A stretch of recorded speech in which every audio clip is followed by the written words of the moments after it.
మన ప్రభువును రక్షకుడైన యేసుక్రీస్తు వారి శ్రేష్టమైన నామంలో బెతస్తా విడుదల పరిచర్ల తరపున మీ అందరికీ ప్రేమపూర్వకమైన వందనాలు. ఇది నా వాక్య ధ్యానం. యెహోవా తన ప్రజలకు బలమును అనుగ్రహించును, యెహోవా తన ప్రజలకు సమాధానము కలుగచేసి వారిని ఆశీర్వదించును. కీర్తనల గ్రంథం 29వ అధ్యాయం 11వ వచనం. గాలి వానలో ప్రశాంతత, ఎలాంటి కల్లోలం చెలరేగిన ప్రశాంతత, ఇదే తన ప్రజల విషయంలో దేవుని ఉన్నతమైన సంకల్పం. శాంతి సమాధానాలు దేవుడు ఉచితంగా ఇచ్చేవే. అన్నిటి మీద దేవుని రాచరికాన్ని గుర్తించే వారికి ఇది కలుగుతుంది. సకల దీవెన ఆశీర్వాదాలు కూడా కలుగుతాయి. ప్రార్థన.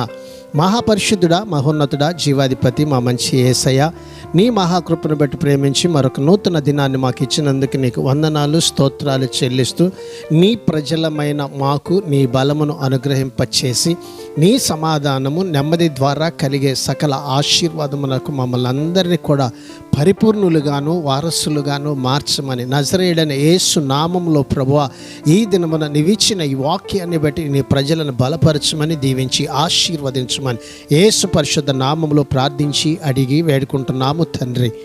ఆమెన్.